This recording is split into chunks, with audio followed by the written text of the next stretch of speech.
Bonsoir à toutes et à tous. Bienvenue à l'Université populaire de la FJC Héritant. Donc des conférences qui sont au service des citoyens dans l'esprit de l'éducation populaire, une idée qu'on défend depuis de nombreuses années et qu'on souhaite défendre le plus longtemps possible. Ici, on n'est pas là pour prendre parti, mais pour prendre acte de ce qui questionne de la société. Et ce soir, bien, ce sera une question liée au nucléaire. Alors, avant d'introduire le propos, je voulais juste vous rappeler que l'Assemblée générale de la FJC avait lieu ce samedi à 17h. Voilà. Donc, les adhérents sont invités à participer à ce temps statutaire, mais aussi un temps d'échange et puis de discussion autour de ce fameux projet d'éducation populaire. Je crois que les derniers arrivants sont là, ils vont pouvoir attendre.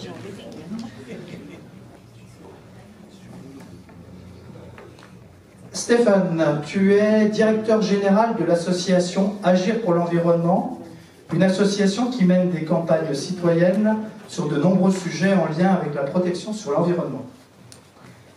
Fondée en février 1997 par une quinzaine de responsables associatifs, le lancement d'Agir pour l'environnement a été rendu public par un comité de parrainage présidé par, je vous les cite, René Dumont, il y avait Théodore Monod, Albert Jacquard, Edgar Morin et Pierre Rabhi.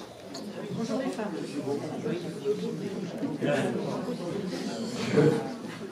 Oui. Tes combats t'ont mené notamment sur le terrain du nucléaire, et c'est sur ce sujet que nous allons principalement t'entendre et échanger avec toi ce soir. L'objectif de cette soirée est de permettre à chacun de mieux maîtriser ce sujet qui aujourd'hui revient sur le devant de l'actualité dans un contexte très différent de celui des années 70 qui ont vu naître les premières réactions contre le nucléaire. Ce qu'on disait tout à l'heure par rapport à l'autocollant, on l'a vu depuis très très longtemps cet autocollant, et je lui demandais si les droits étaient publics. Maintenant c'était tombé dans le domaine public, mais je crois qu'on n'en est pas loin. Comme quoi la lutte contre le nucléaire n'est pas nouvelle. Alors il y a quelques années, suite à la catastrophe de Fukushima, il n'était question que d'en finir avec cette énergie au plus vite. L'Allemagne sortait du nucléaire, la France allait suivre. Aujourd'hui, nous assistons à une inversion des discours, ou plutôt à un retour à la doxa originelle. Le nucléaire serait la solution et la réponse à la décarbonisation de la planète. On pourrait entre autres citer Jean-Marc Jancovici, qui est sur ce sujet le chantre d'un retour au nucléaire pour une transition écologique, climatique sans douleur. La généralisation des voitures électriques, la raréfaction des ressources d'énergie fossile, nos besoins en énergie décarbonée changeraient-ils la donne? Le choix d'un avenir serein reposerait-il sur les choix passés tant décriés? Le nucléaire redeviendrait-il indispensable et à quel prix? Difficile de comprendre ces revirements qui, au final, nous ramènent toujours à une sorte de plébiscite nucléaire. L'apparition bien réelle de nouveaux facteurs, notamment le réchauffement climatique et les crises géopolitiques qui remettent en cause les approvisionnements en énergie fossile, n'effacent en rien les problèmes liés au nucléaire. Les risques de dangerosité demeurent, le problème du stockage des déchets reste entier, les coûts réels de production restent élevés. Serait-ce par défaut, par paresse, faute de mieux, ou tout simplement un retour des vieilles recettes qu'il faut préserver au nom d'intérêts économiques supérieurs à ceux du vivant? D'autres solutions existent. Tu as d'ailleurs écrit, je crois que c'est dans Le Monde, le plus sûr chemin pour accéder à l'indépendance énergétique n'est pas le nucléaire, mais la sobriété énergétique. Nous sommes donc bien devant un choix politique, un choix de société de premier ordre, car il concerne tous les êtres humains. Mais est-ce que les citoyens sont vraiment associés à ce choix? S'y intéressent-ils vraiment? Pourquoi, par exemple, la Convention citoyenne n'a pas abordé la question du nucléaire? Est-ce que le projet de loi relatif à l'accélération de la production d'énergie renouvelable ne déresponsabilise pas encore plus les citoyens? Et récemment, l'annonce de la dissolution-fusion de l'IRSN,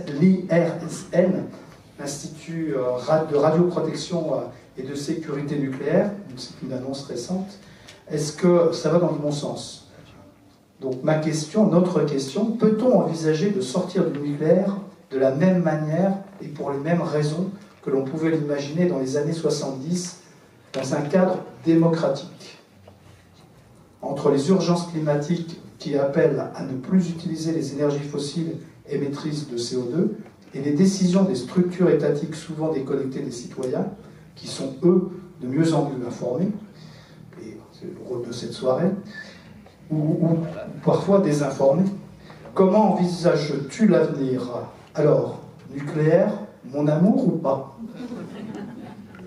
Tu as la parole. Merci à la MJC d'avoir programmé cette soirée. Merci à Philippe Fournier d'Attaque de m'avoir proposé d'intervenir. Je ne sais pas s'il n'est pas là, je peux le dire pour toute quiétude. Il n'aura pas à rougir. Donc merci à la MJC qui a pour le coup le sens du timing en organisant ce débat. Parce qu'il n'y a pas juste une annonce de fusion de deux organismes qui ont été au carrefour de tous les débats sur les questions de nucléaire ces 20 dernières années. L'IRSN, l'Institut de radioprotection et de sécurité nucléaire, supposé être fusionné avec l'autorité de sûreté nucléaire. Il y avait une différence entre les deux qui s'explique historiquement de façon à ce qu'on préserve l'indépendance de l'expertise sur les questions de sûreté nucléaire. Que le gouvernement, au moment où il souhaite, et c'est le deuxième élément qui justifie cette soirée, une loi de simplification pour accélérer la construction du nucléaire, fusionne ces deux organismes qui n'ont eu de cesse d'alerter sur les risques liés aux malfaçons de l'EPR de Flamanville, n'est pas totalement sans incidence. Donc voilà, regardons bien ce jeu de bonneteau quand le gouvernement commence à dire il y a le CEA, Commissariat à l'énergie atomique, l'ASN, l'IRSN, et qu'on commence à dire attention, regardez, vous fermez bien les yeux et hop, on va créer une nouvelle structure. C'est vraisemblablement pour la remettre au pas, mais j'y reviendrai tout à l'heure. Débat public sur l'EPR, EPR2, qui se termine dans une dizaine de jours et qui a débuté maintenant il y a 3 mois, qui semble être complètement passé à côté. C'est-à-dire qu'on a une commission nationale du débat public qui essaye d'objectiver le débat, essaye de créer le cadre permettant le débat. Et Dieu sait si sur le nucléaire, on n'est plus sur un jeu de posture de part en part. Alors, donc là, l'enjeu, c'est d'essayer d'avoir un débat, parce que les questions de nucléaire posent des vraies questions, mais qu'on puisse les faire à partir de bases objectives. Et une fois encore, particulièrement en France, on a un peu tendance à mélanger hypothèses et conclusions, pétition de principe et décision ultime. Nomination de Boris Ravignon à la tête de l'ADEME, l'Agence de l'environnement et de la maîtrise de l'énergie, qui était sans président depuis quasiment un semestre. Boris Ravignon, c'est pas un nouveau-né dans le dossier, hein, c'est l'ancien conseiller environnement de Nicolas Sarkozy quand il était président de la République. Et pour le coup, un pro-nucléaire pleinement assumé, qui n'a jamais fait mystère de ses penchants pro-nucléaires. Et ça, c'est aussi un indicateur de l'orientation que le gouvernement souhaite donner à la politique énergétique de la France, parce que pour le coup, l'ADEME a été de longue date une structure qui, sans entrer clairement dans le débat, a toujours milité pour la sobriété énergétique. Et on va voir que quand on milite pour la sobriété énergétique, il est difficile de plaider pour toujours plus d'électricité. Et il y a quelque chose de profondément contradictoire à ça.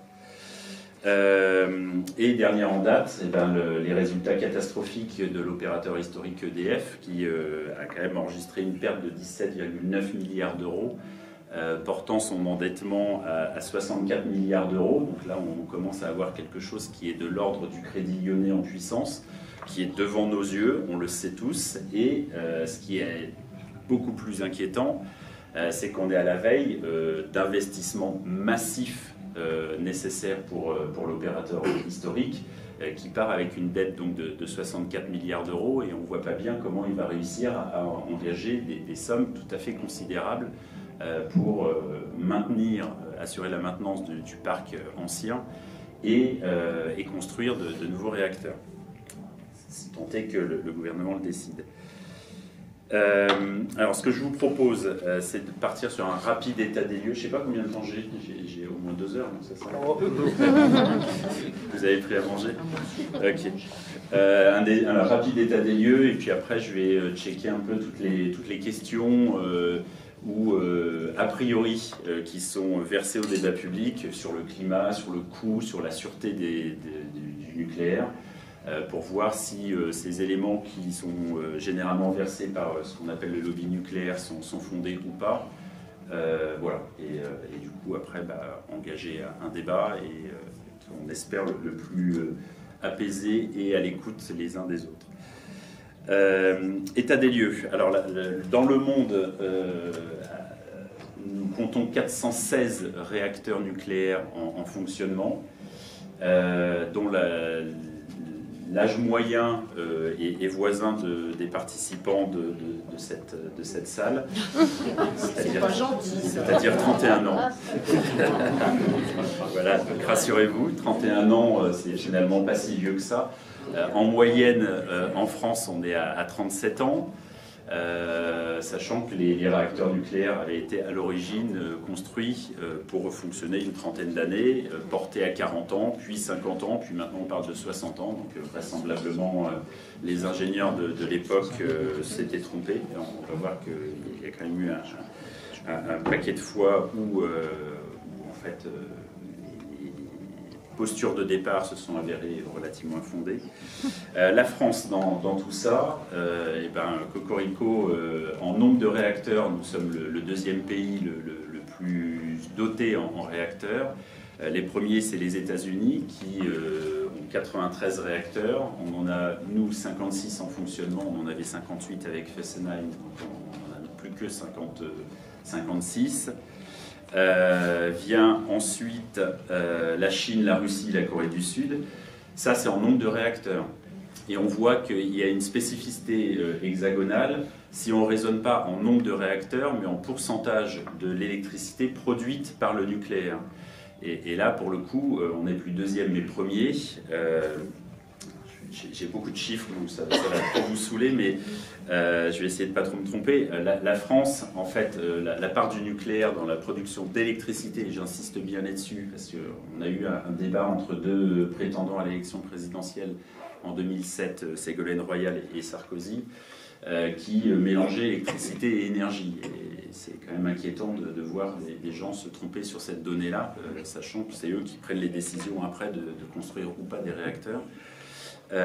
Si ce n'est que du coup, si on raisonne en part d'électricité produite à partir du nucléaire, la France est première toute catégorie dans le monde, puisque la part du nucléaire dans la production d'électricité représente 67%, 67,1% plus exactement. Et ça, c'est vraiment une spécificité dans le concert des nations, parce que le deuxième pays avec 53%, c'est la Slovaquie, puis l'Ukraine, c'était l'Ukraine avec 51%, puis la Hongrie, puis la Belgique, puis la Slovénie, puis la Suisse, puis la Corée du Sud, puis l'Espagne, puis la Russie avec 20%.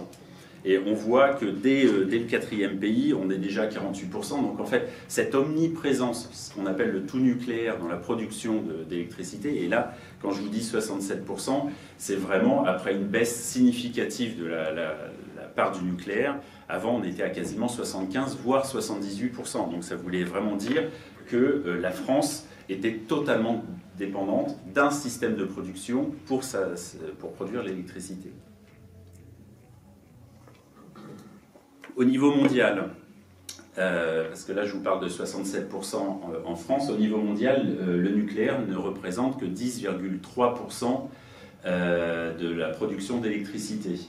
Et si on raisonne non pas en électricité mais en énergie, on est aux alentours de 3% de l'énergie finale consommée. Donc ça veut dire, et ça permet de remettre à l'échelle ce qui apparaît comme le sujet omniprésent en France, c'est-à-dire que quand les députés votent une loi sur l'énergie, il faut traduire loi sur le nucléaire. En fait, il y a toujours ce prérequis que globalement, il n'y aurait que le nucléaire. Or, quand vous raisonnez au niveau international, nous sommes aujourd'hui, le nucléaire ne représente que 3% de l'énergie finale consommée, et l'Agence internationale de l'énergie, qui n'est pas spécialement un repère d'écolo, estime qu'on va tendanciellement baisser aux alentours de 2% de l'énergie finale consommée. Donc, une fois encore, anecdote énergétique au niveau international. Grosse omniprésence à l'agenda médiatique et politique en France, mais anecdote malgré tout. Dans les dynamiques qu'on a pu connaître ces 10 dernières années, 2020, entre les mises à l'arrêt et les mises en service de réacteurs nucléaires, au niveau international, on a 0,4 gigawatts de nucléaire en plus.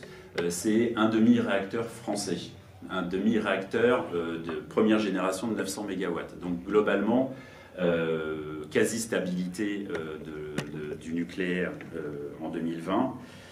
Par contre, on a ajouté 260 gigawatts, donc près de 500 fois plus d'éolien et de solaire. Donc on voit bien que la dynamique, elle est plutôt du côté des énergies renouvelables.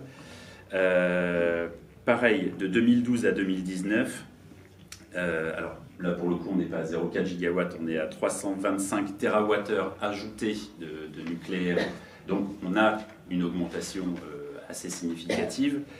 Mais c'est pareil, éolien et solaire représentent 1522 TWh qui ont été ajoutés. Donc la dynamique, pas seulement sur 2020, mais depuis 2012 à 2019, a été aussi du côté des énergies renouvelables. Sur ces 325 TWh ajoutés dans le monde, 250 ont été ajoutés en Chine. Donc on a aussi quelque chose qui est de l'ordre de l'ajout d'un seul pays qui porte le nucléaire. Mais au final, quand vous regardez la part du nucléaire en Chine, c'est 4,9% de l'électricité produite. Donc en fait, la Chine ajoute beaucoup d'énergie renouvelable, beaucoup de nucléaire, beaucoup de charbon, etc. pour poursuivre le boost de consommation que ce pays connaît. Donc à nouveau, bien mesurer qu'on a une augmentation du nucléaire ces 10 dernières années, qui est relativement anecdotique par rapport aux énergies renouvelables, et qui est concentrée sur un nombre de pays assez réduit. Les ressources raisonnablement assurées et récupérables d'uranium, parce que ça c'est aussi un élément qui est important. L'OCDE et l'Agence internationale de l'énergie nucléaire estiment les ressources raisonnablement assurées, récupérables, c'est la notion se compte à 3,79 millions de tonnes d'uranium à récupérer. C'est l'équivalent à nombre de réacteurs identiques de 86 années de consommation. Donc, je vais essayer de remettre un peu en situation. On parle de 3% d'énergie finale consommée et globalement de 86 ans de ressources possibles exploitables facilement. Facilement, vous voyez ce que ça veut dire. Si on double, ça veut dire qu'on réduit d'autant les ressources. Donc ça veut dire que si on montait à 6% de l'énergie finale consommée, on aurait une cinquantaine d'années de ressources disponibles. Donc à nouveau, on bute sur des limites physiques. Alors vous avez beau avoir des gens comme ici qui vous disent que c'est la solution, ça va être la solution, ça sera la solution. Globalement, on va buter sur des limites physiques qui sont non négociables. C'est-à-dire que si vous multipliez par 2, c'est-à-dire si vous construisez 413 nouveaux réacteurs, en fait, vous réduisez d'autant et vraisemblablement, en fin de vie du réacteur, voire si on estime qu'un réacteur doit durer jusqu'à 60 ans, vous allez avoir un problème tout simplement d'uranium. Si on double, qu'est-ce qui se passe? En fait, j'ai fait un rapide calcul produit en croix, donc vous voyez la rigueur scientifique de ce chiffre. Mais en France, les 6 réacteurs EPR2 qui sont supposés être construits vont coûter entre 47 et 50 milliards d'euros. Si on doit en construire, et c'est pour 6 réacteurs, si on doit en construire 413, il va falloir trouver la modique somme de 3 304 milliards d'euros pour les construire. Donc pareil, Tout ça pour passer de 3% d'énergie finale à 6%. À nouveau, restons à l'échelle, ça veut dire que... Et ça, c'est à consommation constante. Alors qu'on sait très bien qu'on n'est pas à consommation constante et qu'on n'arrête pas d'augmenter. Donc ça veut dire que, globalement, au mieux, on va maintenir le niveau à 3% pour 3 000 milliards d'euros. La possibilité de construire ces 413 réacteurs. Regardons les dynamiques de construction. Alors, au carrefour des années 80, juste avant Tchernobyl, on a connu un pic de construction, ça n'a jamais été reproduit. Il y en a eu 2 années de suite à 35 réacteurs qui ont été livrés dans une année. Et depuis une dizaine d'années, on livre dans le monde entre 3 et 5 réacteurs. Ce qui veut dire que si on veut à un moment simplement doubler le nombre de réacteurs, il nous faut 83 ans. Voilà. Donc là, on a pareil, quelque chose qui est de l'ordre de l'erreur 404 quand vous regardez objectivement ce qui se passe. Alors après, vous pouvez à nouveau piétiner en disant on va recruter énormément, on va construire partout et on va doubler, tripler les capacités de livraison des centrales nucléaires. Ce qu'on constate ces 10 dernières années, c'est que ça n'a pas du tout été le cas. Alors, pour finir sur l'état des lieux, 2020, donc en France, 56 réacteurs répartis sur 18 sites, dont 14 sont situés le long des fleuves Garonne, Rhône, Loire pour l'essentiel, Seine pour un. On verra que ça a son importance. L'uranium, on considère qu'évidemment il est français puisqu'il entre dans la notion d'indépendance énergétique de la France. Il vient du Niger, du Kazakhstan et d'Australie. Il faudra leur demander à ces pays si en fait ils ont encore l'impression d'être des colonies françaises ou s'ils comptent le devenir. Mais en l'espèce, jusqu'à preuve du contraire, c'est des pays autonomes et des pays qui globalement ne sont pas marqués par une grande stabilité pour les 2 premiers politiques. Donc voilà, toujours la même problématique de ressources uranium dont on ne sait pas très bien comment on va se fournir sur le moyen terme et si à un moment on va considérer que ces pays seront ad vitam aeternam au mieux des protectorats qui sont prêts à brader leurs ressources de matières premières. Ceci était l'état des lieux. Non, j'ai pas fini. Il me reste juste un élément.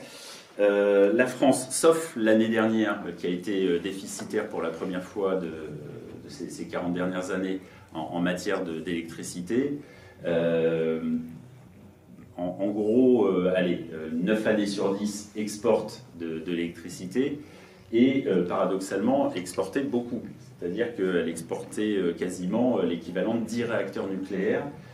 C'est aussi ce qui explique le fait que malgré un nombre tout à fait considérable de réacteurs en panne ou en rénovation en 2022, on a réussi à passer le cap. C'est que globalement, alors c'est aussi ce qui explique l'augmentation au niveau européen du coût de l'électricité, c'est qu'on a enlevé 10 réacteurs qui étaient dédiés à l'exportation de l'électricité et qui a fait monter les prix, mais globalement, on a un parc nucléaire qui est surdimensionné d'au moins 10 réacteurs.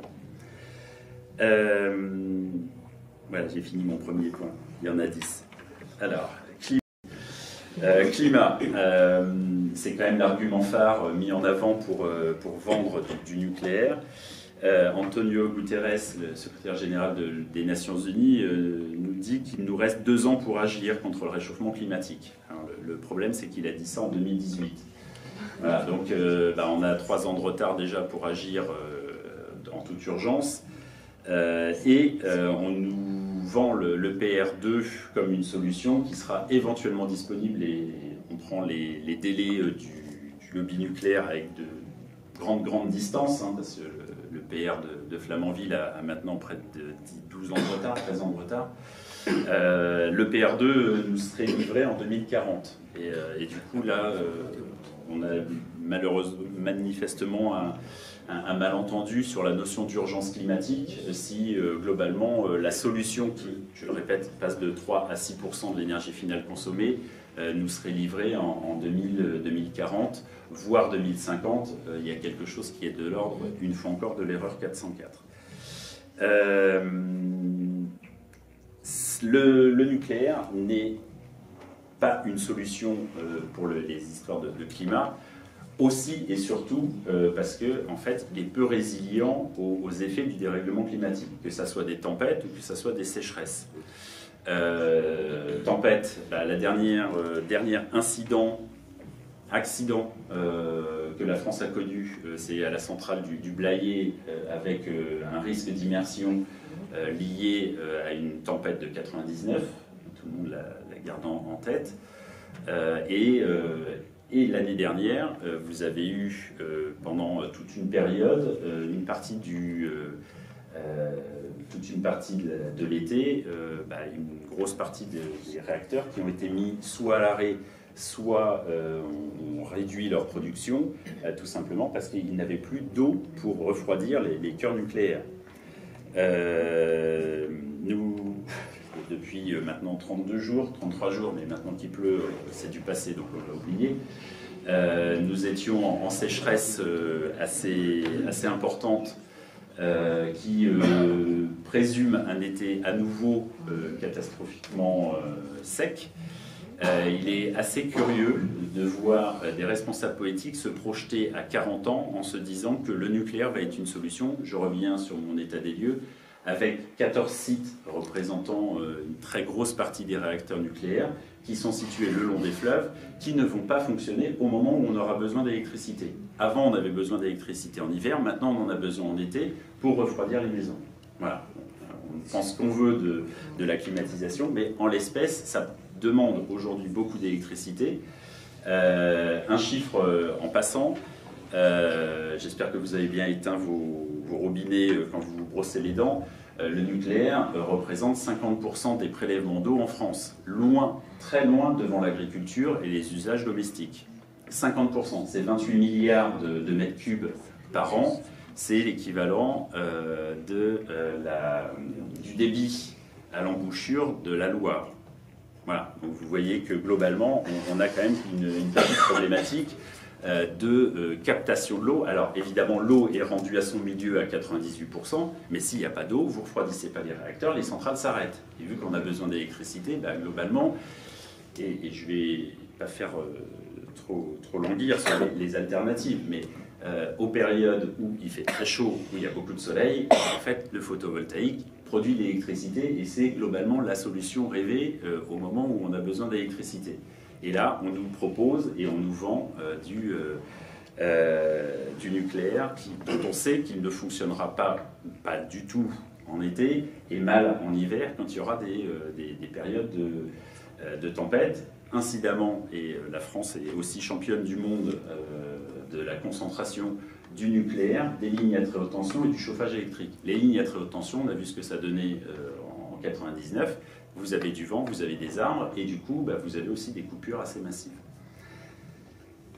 Le coût du nucléaire. Alors là, on arrive sur quelque chose d'assez vertigineux, parce que c'est les écologistes qui sont toujours taxés d'irrationalité, et on a toujours un procès en compétence sur les écologistes. Vous regardez le nombre de projets nucléaires dont le devis initial dérape, mais pas dérape, un peu double, quadruple, quintuple, sur des sommes qui ne sont pas à 3 millions ou 3 000, enfin, il y a quelque chose d'assez ahurissant. Le coût du carénage, du grand carénage qu'ils appellent, c'est-à-dire les travaux de maintenance, initialement programmé à 49,4 milliards d'euros. Aujourd'hui, on parle de 100 milliards. Nous avons dérapé d'un facteur de 50 milliards entre le devis initial et le coût qui n'est pas encore fini. 50 milliards. Le coût du démantèlement. En France, chaque réacteur, alors c'est même pas de l'argent en cash, ils ont provisionné ça en gageant les lignes à très haute tension. C'est-à-dire que quand ils auront à démanteler les réacteurs nucléaires, ils auront le droit de vendre les lignes à très haute tension. Nous voilà sauvés, j'espère que vous n'avez pas investi dans EDF. Mais ils n'ont provisionné que 400 millions d'euros par réacteur. Une députée s'était inquiétée à l'époque sur le fait que en fait, la fourchette au niveau européen est entre 900 millions par réacteur et 1,3 milliard par réacteur. Et nous sommes à 400 millions. C'est-à-dire qu'entre la fourchette basse, la France, 400 millions, et la fourchette haute, 1,3 million, vous appliquez ça à nos 58 réacteurs et vous augmentez la facture de 52 milliards. Pourquoi EDF fait tant d'efforts pour ne pas fermer de réacteurs? Mon hypothèse de grand paranoïaque, c'est qu'à un moment, on va découvrir le pot au rose, c'est-à-dire qu'on n'a pas le début d'un premier euro pour démanteler les réacteurs nucléaires et qu'on a intérêt à les maintenir le plus longtemps possible, parce que le jour où on découvre qu'il faut sortir encore 50 milliards d'euros pour les démanteler, et bien là, pour le coup, vraisemblablement, on aura réellement un crédit lyonnais. Le coût de ITER, alors c'est pas de la fission nucléaire, c'est de la fusion nucléaire, mais voilà, c'est pareil, quand on parle de nucléaire, il y a toujours beaucoup d'argent. En 2000, à son lancement, il ne devait coûter que 4,5 milliards d'euros. Aujourd'hui, on en est à 44 milliards d'euros. Hop, facteur 10. C'est pareil. Faites-vous plaisir, on cherche des milliards d'euros pour les retraites, mais je les ai trouvés, et j'en ai trouvé 4 fois plus. Surgénérateur Superphénix, qui était supposé brûler du plutonium, 8,7 milliards d'euros. Il n'a jamais produit, ou très peu produit de kilowattheure, et à chaque fois, en fait, qu'il était mis en fonctionnement et raccordé au réseau, en fait, il a fonctionné quelques mois dans sa vie. Le centre de déchets ultime CIGEO à Bure, 14,7 milliards d'euros en 1996. Maintenant, il est... les évaluations de RTE, c'est 41 milliards d'euros. Donc là, c'est pareil, x3, on a perdu une trentaine de milliards d'euros. Et là, quand on parle de 41 milliards d'euros, c'est à l'instant présent, c'est un centre qui doit accueillir des déchets pendant 1 siècle et demi et qui doit être mis sous surveillance pendant 5 siècles. Donc la valeur de l'euro en 2600, je n'avance pas trop, mais globalement, il y a quelque chose d'assez sidérant à se dire qu'il y a des économistes très sérieux qui, à un moment, vous disent que ce laboratoire de déchets ultimes coûtera 41 milliards d'euros. Ok, bon, on les croit sur parole. Je continue. Initialement prévu à 3,3 milliards d'euros, le PR de Flamanville est maintenant à 19,1 milliards d'euros. Je ne sais pas si vous avez regardé, mais il a tellement tardé qu'avant de commencer, il faut déjà remplacer le couvercle. Et là, pour le coup, EDF est en train de négocier pour demander à ce qu'il puisse l'utiliser pendant 1 an avant de l'arrêter pour changer le couvercle.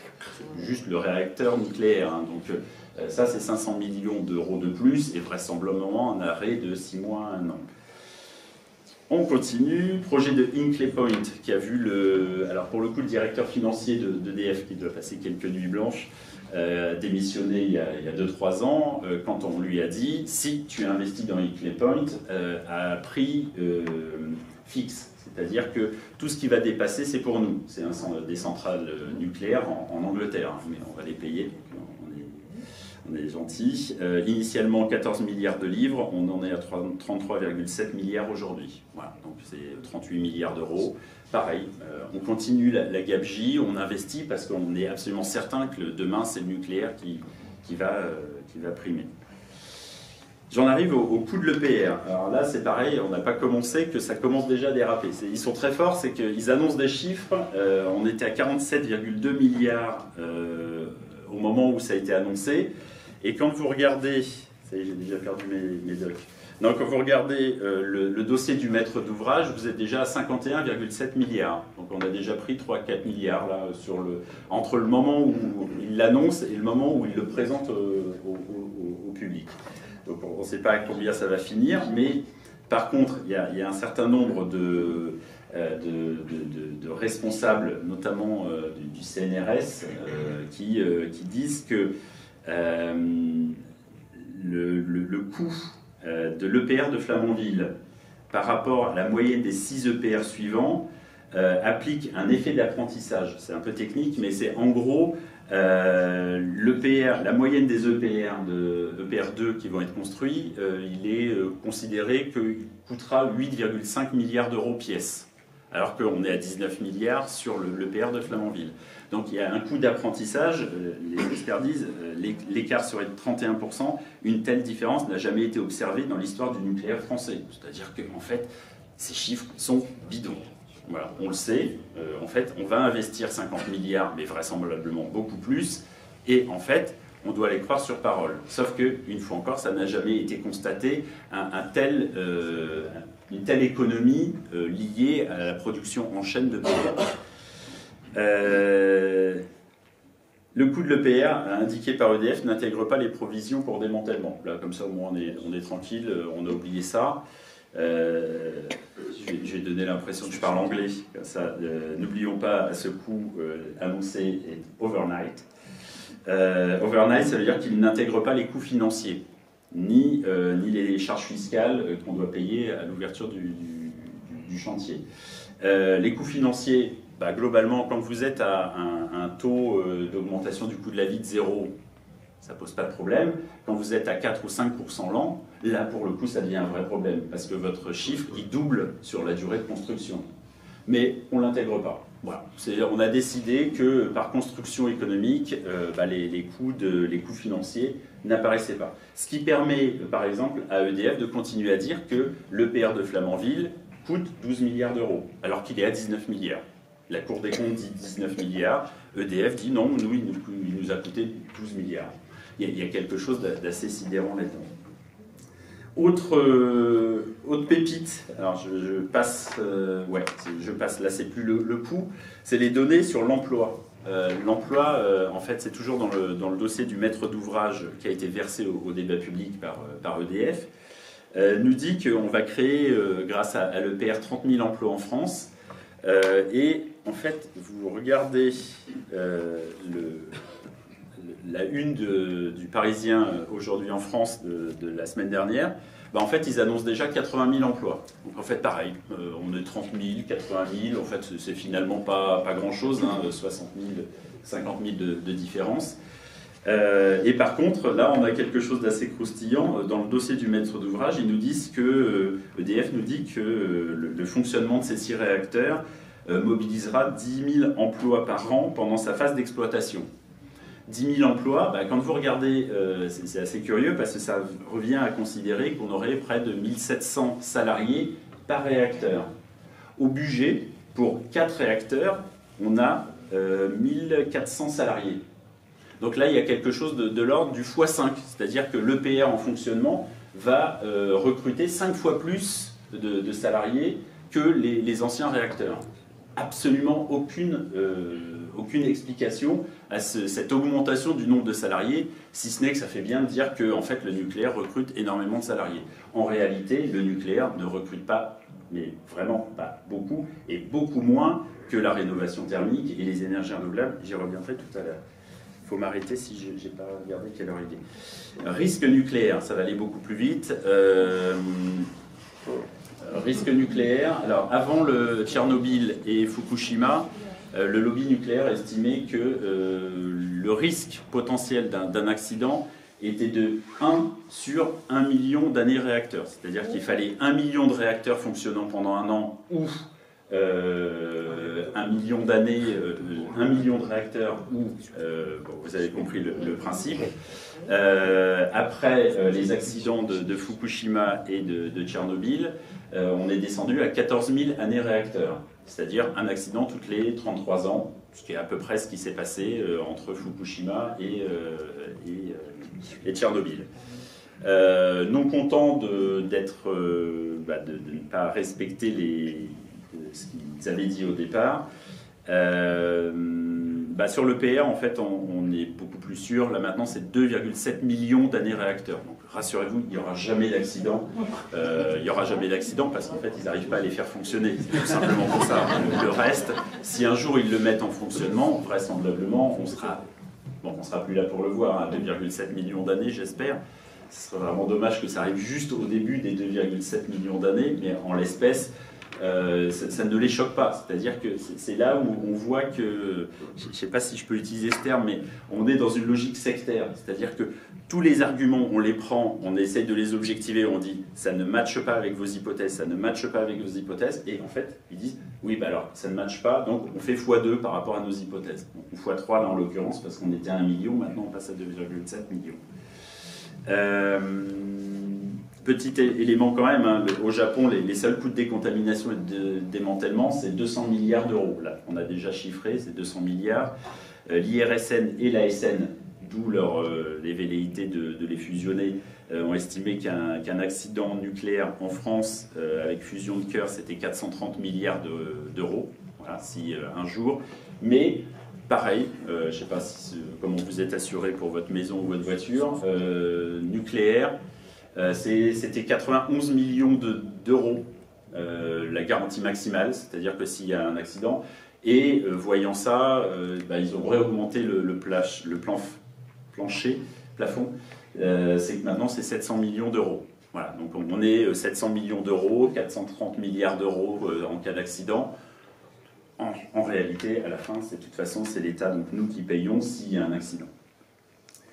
Évaluation. Alors là, c'est pareil, il y a quelque chose de stratosphérique à voir. Les évaluations du secteur nucléaire pour justifier la production d'électricité nucléaire. Les rapports Péon, rapport plan Messmer en 1974, on a été le rechercher aux archives nationales parce qu'on n'arrivait pas à le retrouver. Et on entendait beaucoup que dans le rapport Péon, il préconisait la construction de 200 tranches de 1000 MW. Et en fait, on a fini par retrouver cette donnée, donc elle est avérée.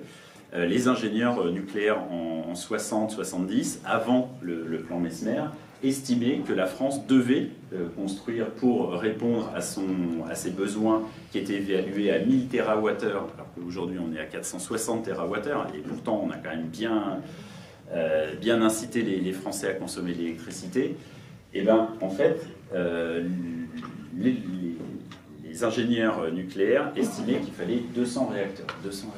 On en a 58, dont 10 qui sont dédiés à l'exportation de l'électricité à bas coût. Donc vous voyez qu'en fait, il y a un gap qui est juste gigantesque, mais il y a cette force d'être toujours, on se projette dans l'avenir, et on estime que on se retournera jamais en regardant les données des ingénieurs nucléaires, et on les interrogera jamais.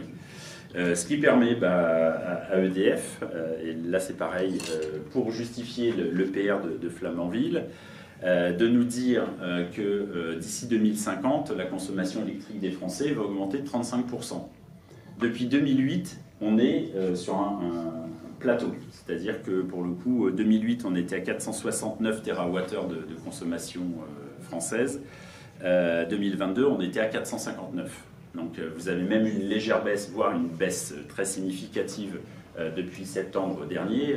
Notre consommation elle a baissé de 13%.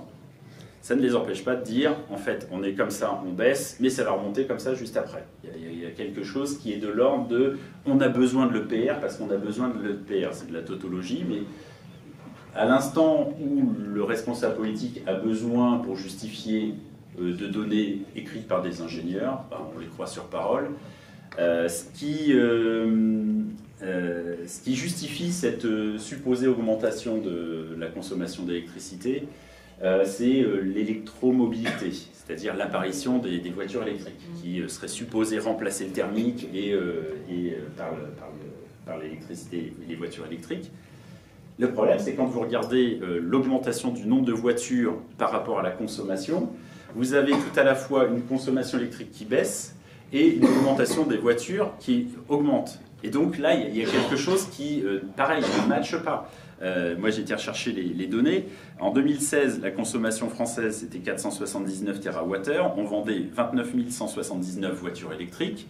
En 2022, on est à 459 TWh, donc on a baissé de 20 TWh, c'est quand même l'équivalent de plus de 3 réacteurs, et on est à 346 875 voitures électriques, ce qui représente 22% du marché. Donc là, on a une augmentation très significative du nombre de voitures électriques qui ont été commercialisées, et ça ne se ressent absolument pas sur la consommation électrique. Donc là, il y a quelque chose qui est de l'ordre de l'autoréalisation. C'est en fait, on a un lobby nucléaire qui cherche à démontrer que par l'électrification de la mobilité, on va augmenter la consommation, ce qui n'est pas le cas du tout.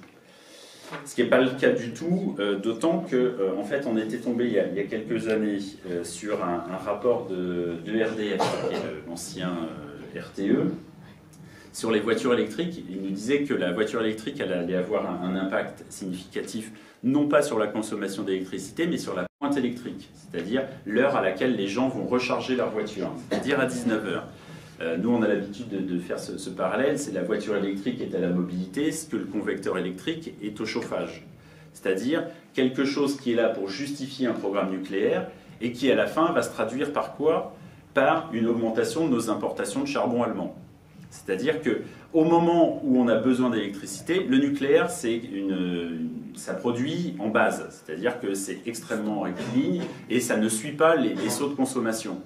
Quand on a besoin d'un saut de consommation, et le chauffage électrique, c'est exactement ça, vous en avez besoin entre 18 et 22 heures, ça monte très fortement, et là, on va aller chercher de l'électricité issue du charbon allemand. Parce que le charbon, vous allumez, vous éteignez. C'est la même chose que l'hydraulique, sauf que l'hydraulique, il n'est pas capable de suivre une telle augmentation de la consommation. Et bien, vraisemblablement, ERDF nous disait en 2009 que pour 2 millions de voitures, on allait augmenter la pointe électrique de 10%. Voilà, donc là, ça veut dire qu'on va encore augmenter. À nouveau, on se dit, regardez quels sont les usages qui vont se traduire par un besoin très spécifique d'électricité de pointe, raison pour laquelle on développe de la base. Ça n'a aucun sens. Aucun sens. La base, en fait, va permettre de répondre à un besoin qui est étal dans le temps et qui, globalement, ne connaît pas de saut de consommation. Et c'est la même chose qu'avec le nucléaire en période estivale. Vous développez des capacités de production, donc globalement, vous n'allez pas pouvoir les utiliser au moment où vous en avez besoin. Indépendance énergétique. Indépendance énergétique. Alors, je l'ai dit tout à l'heure, la France importe la totalité de son uranium, donc vraisemblablement, ça ne peut pas être considéré comme une technologie produite en France. C'est un peu comme si Total raffine l'essence en France, donc le pétrole est chez nous. Bah, non, en fait la ressource reste malgré tout extérieure. On affiche régulièrement un taux d'indépendance énergétique de 50%. Alors, il y a quelque chose il faut se rappeler, le nucléaire c'est 61% de l'électricité, mais c'est 17% de la production énergétique, 17% de l'énergie produite en France.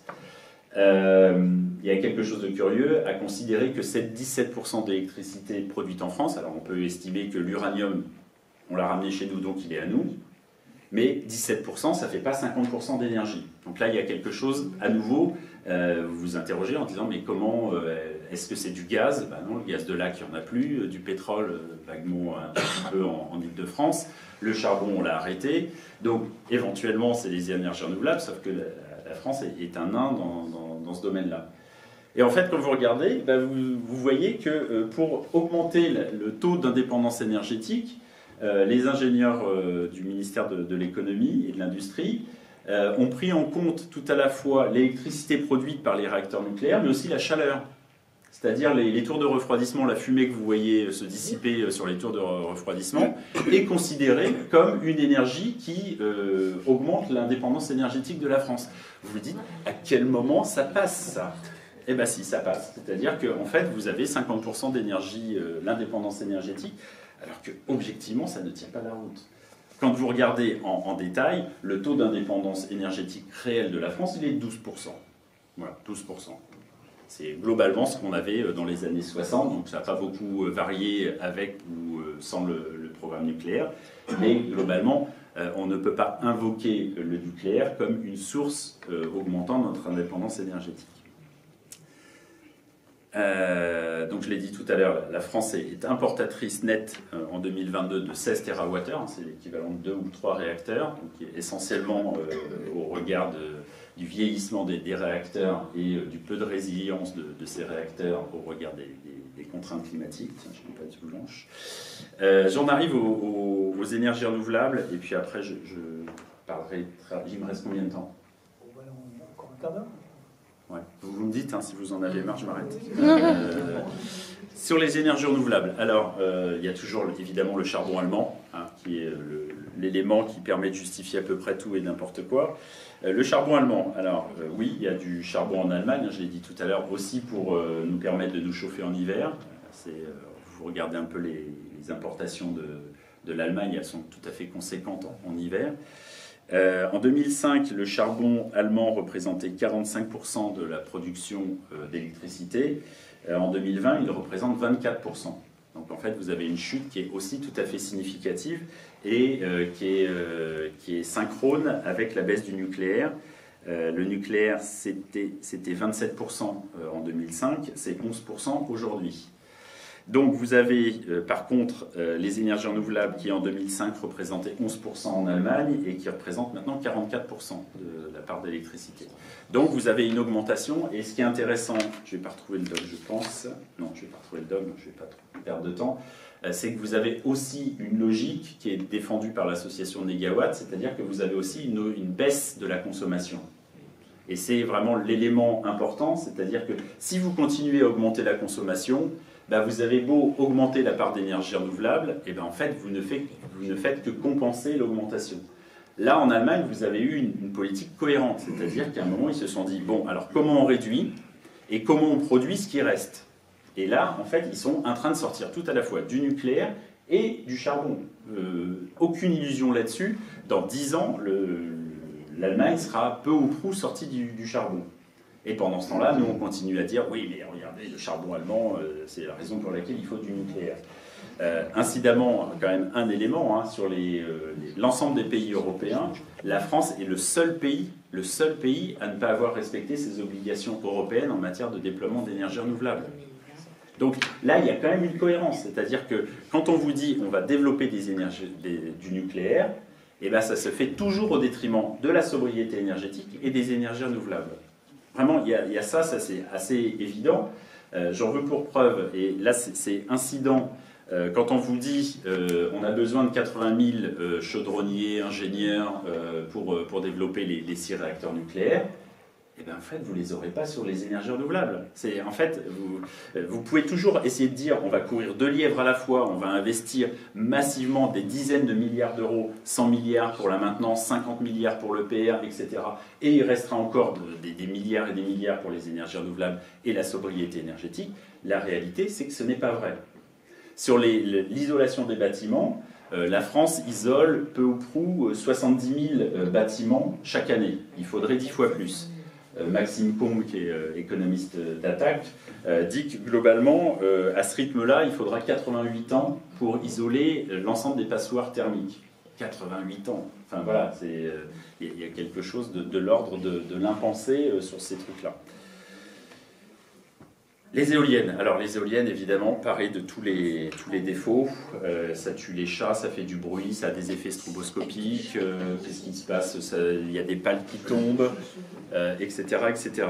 Les éoliennes, ça tue les oiseaux. Alors la Ligue pour la protection des oiseaux nous dit que par éolienne, c'est 7 oiseaux par an.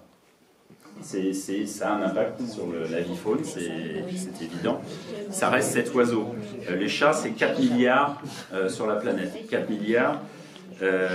Aux États-Unis, les pesticides, c'est 67 millions d'oiseaux qui meurent chaque année. Vous voyez globalement le ratio entre ce qu'on invoque en disant les éoliennes, c'est l'horreur absolue pour les oiseaux.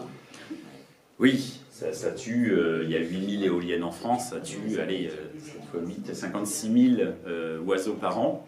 Une fois encore, ce n'est pas du tout négligeable, mais si vous rapportez ça à l'impact des pesticides ou de la pollution lumineuse, par exemple, avec les oiseaux qui se claquent sur les immeubles ou les chats, globalement, voilà.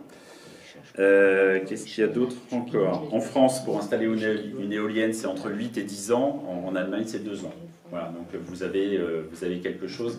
Et à nouveau, après, il y a aussi un système politique qui fait que on n'arrive pas à se départir de cette logique centralisatrice française où, en fait, c'est bien, on produit 60%, 70% de notre électricité à partir de 18 points du territoire. Le côté diffus, ça, en fait, l'État n'arrive pas à comprendre ça. Et du coup, quand il développe l'éolien aujourd'hui, il résonne exactement de la même façon que le nucléaire, c'est-à-dire c'est du tout éolien. Allez, on va faire des grands projets éoliens qui évidemment se prennent de front les riverains qui voient des pylônes et des dizaines de pylônes. Là où en Allemagne, 44% des projets éoliens sont coopératifs. À l'instant où les gens investissent dans les éoliennes, et ben en fait l'acceptabilité elle est beaucoup plus importante. Mais c'est pareil, ça c'est un impensé du système politique français.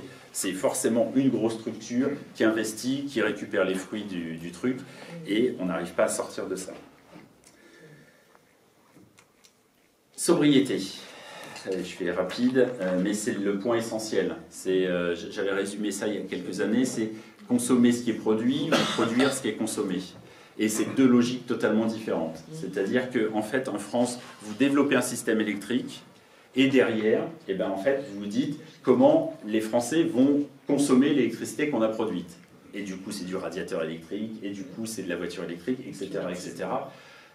Alors que le chauffage électrique est globalement le truc qu'on doit développer en dernier recours. On isole les bâtiments, le pelé, les capteurs solaires, enfin, il y a la géothermie, enfin, il y a des dizaines de possibilités avec vraiment la maison bioclimatique et l'isolation des bâtiments qui donnent du boulot aux artisans locaux et qui réduisent la consommation. Une fois que vous raisonnez non pas en kilowattheure mais en service énergétique, c'est-à-dire pour avoir du confort thermique, qu'est-ce que je dois mettre en œuvre?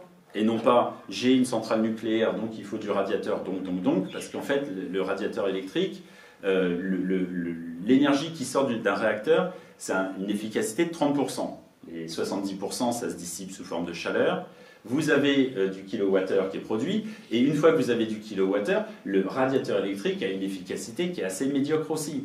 Donc, en fait, le bois bûche, le bois énergie, enfin, tous ces éléments qui, objectivement, ont une efficacité sans commune mesure, devraient être valorisés. On n'y arrive pas. Mais la sobriété, c'est quand même l'élément clé. J'ai trouvé mon graphe que je voulais vous montrer tout à l'heure. Parce que, en fait, paradoxalement, je vous ai dit tout à l'heure qu'on avait 3 spécificités, c'était le nucléaire, les lignes à très haute tension et le chauffage électrique. Non, on en a aussi une autre, c'est la précarité énergétique. L'Observatoire de la précarité énergétique nous dit qu'on a 5 millions de ménages qui aujourd'hui sont en situation de précarité énergétique. Ça représente 12 millions de personnes. 12 millions de personnes. C'est-à-dire qu'en fait, à nouveau, remettez-vous dans une logique de on a beaucoup d'électricité, comment on fait pour vendre cette électricité? Alors évidemment, associé à ça, c'est l'énergie et notre avenir, économisons-la. On a cette petite ritournelle qui justifie à peu près tous les gaspillages énergétiques. À l'instant où vous avez un producteur qui produit énormément d'électricité, il faut le vendre. Vous le vendez comment? Avec du radiateur électrique et surtout en évitant d'isoler correctement des maisons. Et qui paye, in fine, les pauvres. 15%, 5 millions des ménages les plus modestes dépensaient plus de 15% de leurs revenus mensuels en frais énergétiques, contre 6% pour les plus aisés. Donc en fait, il y a toujours cette logique-là. Quand vous avez de l'argent, eh ben, vous isolez votre maison, vous faites des économies, et du coup, c'est une boucle positive, parce que vous faites des économies, donc vous dépensez moins d'argent, donc vous pouvez faire des économies, etc. Là où, en fait, quand vous êtes pauvre, eh ben, en fait, vous ne pouvez pas isoler, vous dépensez énormément, et vous n'avez rien pour avoir comme argent pour isoler. Sobriété énergétique, j'y reviens. Sobriété énergétique, et ça sera mon dernier point, et ben en fait, ce n'est pas sobriété électrique. À nouveau, le nucléaire ne représente que 17% de l'énergie consommée en France. Donc, il faut une politique de sobriété énergétique qui touche essentiellement les transports. Donc là, qu'est-ce qu'il faut? Eh ben, il faut impérativement réduire la vitesse sur autoroute. Voilà, 20% réduire de 130 à 110.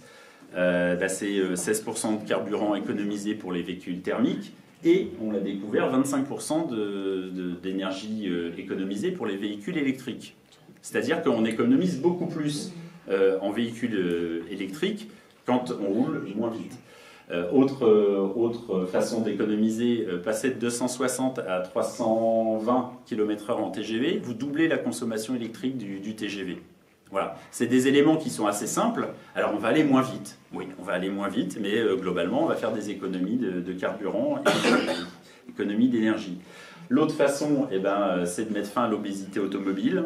L'obésité automobile, c'est une augmentation du poids des véhicules qui, ces dernières années, a augmenté de 60%. 60%, en fait, c'est-à-dire qu'entre la Dedush et le SUV qu'on vend aujourd'hui. Alors Stellantis est très content parce qu'ils annoncent des résultats très très bénéficiaires, mais savent que ça se fait parce qu'en fait ils ne vendent que des 4x4, autrement appelés SUV. Vous avez enfin, je ne vais pas lister tous les sujets, hein, mais la 5G, j'aurais dû faire la pub de mon bouquin, j'ai fait un bouquin sur la 5G. 5G, Innovation, sinon vous êtes des amiches. Bah, en l'espèce, on ne sait toujours pas à quoi ça va servir. Par contre, le Haut Conseil pour le climat nous dit que c'est entre 16 et 40 TWh de consommation supplémentaire. C'est 5 à 13% de la consommation électrique française. Enfin, on croit rêver. Un type arrive en disant c'est ça ou c'est le grand bond en arrière. Ok, bah c'est ça. Du coup, on développe la 5G et on ne sait pas à quoi ça sert. Si ce n'est éventuellement généraliser la vidéosurveillance et le streaming. Bon, je ne suis pas sûr que ça justifie une augmentation de 5 à 13% de notre consommation électrique. Éclairage public. 50% de la facture électrique des communes, c'est l'éclairage public.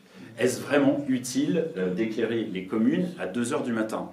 La réponse est globalement non. C'est la raison pour laquelle il y a énormément de communes aujourd'hui qui éteignent leur éclairage et que globalement, je ne suis pas sûr qu'on ait eu un bond de l'insécurité depuis, parce qu'en fait, physiquement, les voleurs ont aussi besoin de voir la nuit. Et, on répète ça assez régulièrement parce qu'on mène des campagnes sur la pollution lumineuse et il y a quelque chose de curieux à entendre toujours la même ritournelle sur si vous éteignez, l'insécurité augmente. Non, non, vraiment, le voleur a besoin de lumière pour voler. Écran vidéo rétroéclairé, pareil, là c'est l'équivalent de la consommation pour chaque panneau. Alors on le voit un peu moins sur Mâcon, mais maintenant en fait dans toutes les guerres c'est juste l'apocalypse absolue. C'est l'équivalent de 4 familles de 3 personnes, 3 familles de 4 personnes, donc 12 personnes juste pour diffuser de la publicité. Distribution des publicités non souhaitées, prospectus, catalogues, etc.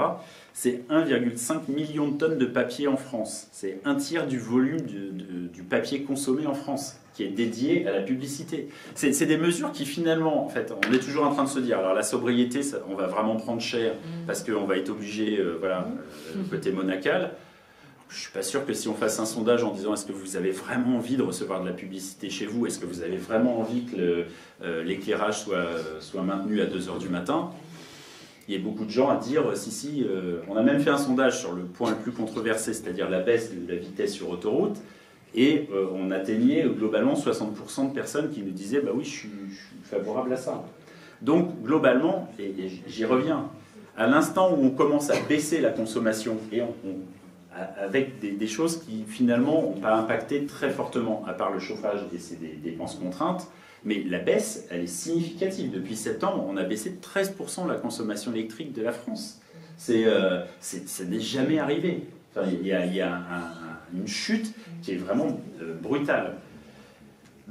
En fait, voilà, c'est à l'instant où vous consommez moins, et ben en fait, finalement, le sujet nucléaire, il n'a plus lieu d'être. Voilà, merci de poser des questions sur autre chose que le nucléaire. Merci.